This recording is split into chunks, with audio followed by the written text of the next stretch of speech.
Well, this is certainly very different. Hey everybody, you find me on the lookout. I was just looking in the Hypertonic Lion Tamer, and there wasn't a whole lot going on. There was nobody in there. Surprisingly, I didn't see Vegeta in there. Everyone seems to be out for some reason. Right now, we are looking into the absolute top half of the countdown of what we're doing. And what happened here is what we're talking about today. This is episode 52. Now with episode 52, it's mostly Cell and Vegeta. That's mostly what it is. And Lani did a spectacular job with the final flash and all the Foley he had to do for that. That was absolutely brilliant. And Cliff iTunes, the work he did for the rescoring of the final flash music, beautiful. iTunes is very talented at what he does. The main thing I remember from this is one of the best examples of why I'm like, ooh, yes, there's some really good Foley over here and screams. But with some Goku ones, I feel like either I could have done better or Kaiser could have picked a better take. But as you all know, this is when Gohan becomes Super Saiyan for the first time. And this was a very pivotal moment. In fact, I remember an earlier cut. This was actually meant to go at the end of episode 51. But Kaiser thought, well, that was going to end up being too long, and then 52 being too short. So this was originally made for 51, but it got tacked on to the start of 52 and became the intro. But the one thing I really like is the fact that the Foley for Gohan was really good. And for the screams for Gohan, I'm usually pretty good because my higher register in vocals actually lends itself to doing it better. That's why with Goku, I don't go low. I actually go high. And that is something that Scott and I, Kaiser, have really established, that it actually sounds more menacing if I stay high. Sometimes going low for some like really intense lines, but only lines. But screams, no, you go high up. And the speech that Gohan says that nobody's able to save him this time, it is very true. But that was really good. And it actually broke the cycle of dodging. You know, that's a big deal. But that entire sequence was really good. But when Goku does the Kamehameha in that, I feel like that could have been done better, at least for me.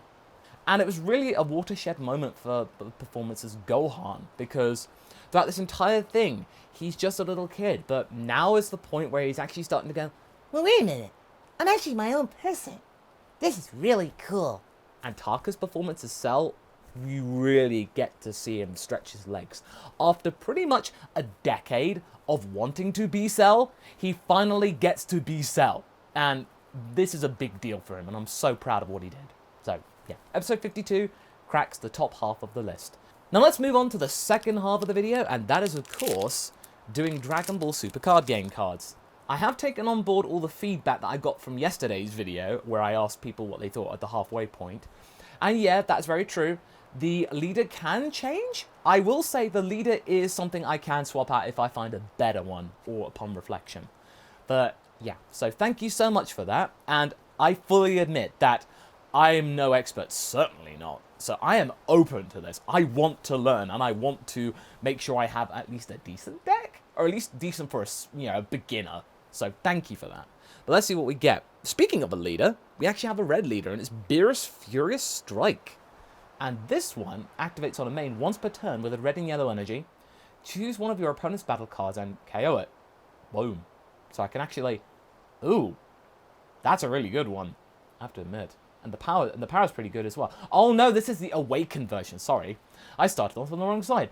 Beerus' original thing, activate main once per turn. Choose one red or yellow card from your hand and place it in your drop area. Draw 2 cards.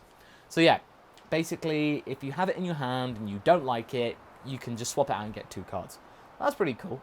And Awaken is at 4 or less. Alright, cool.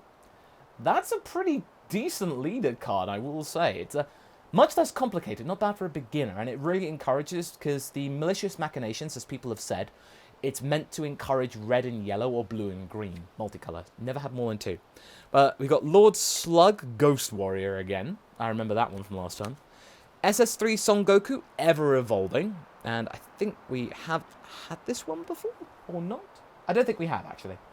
So, actually, the auto is when you play this card, draw 1 card. So, cool. So whenever you play this card, you get to draw an extra card. And once per turn, look up to 5 cards from the top of your deck. Choose up to 1 red or yellow Son Goku, GT, or Pan card among them, add it to your hand, and shuffle your deck. Okay, it's pretty neat.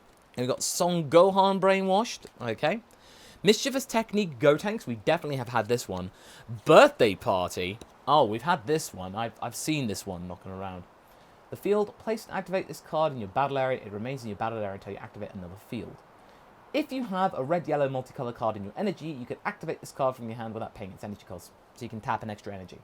Also, if your leader card is a red Bulma card, at the end of your turn, draw 2 cards, then choose 2 cards in your hand and place them in your drop area. So you get to do a little bit of swapsies actions. We have Dependable Warrior Piccolo again. We have Ultimate Blow. Now this one's a multi-energy, I think you can use for whatever. Counter during the play. Choose up to one of your battle cards and it gets 10,000 extra power and Revenge for the duration of the turn.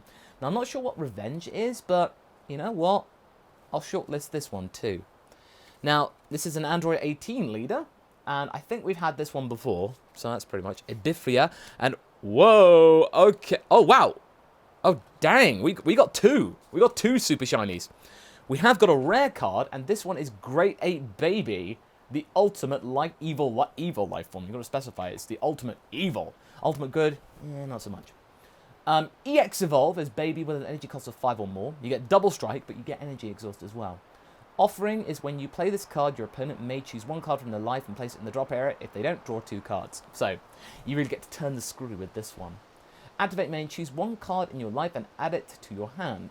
So, in your life and add it to your hand. So, you have to sacrifice a life. Choose one of your opponent's leader cards and it gets 5,000 less powers for the duration of the turn. So, it allows you, you lose 1 life, but also your opponent could, in theory, lose 1 of their own. Cool. That's cool. That'll definitely go in the collection, at least. And we've got an ignoble villain card now, and that's Super Baby 2. Destructive Villain. And this is a critical, so you get to do attack, attack. So you get 2. Villainous. When you play another villainous battle card or activate a villainous extra card skill, your opponents choose 1 card in their hand and place it in the drop area. Then negate the skill for the duration of the turn. Auto, when your leader card activates Awaken or Wish, this card gets 15,000 power and dual attack. Ooh. Ooh, that's very nice. And you know what? This is a yellow-only card, so Now, with Beerus's card, I was very curious, but unfortunately, it's a red energy, so it would not work at all. So I think from this deck, from what I can tell, this is definitely going in here, because this is something that could be very, very handy. And Ultimate Blow. Ultimate Blow, you can use this for any kind of energy. I think this for a black energy. Yeah, I think this could work. So there you go. So these 2 are going in. So thank you so much for watching, guys. And I hope you have a good rest of your day. And let's go and check out what is in store in the LEGO House Advent Calendar. So until tomorrow, guys. Catch you later.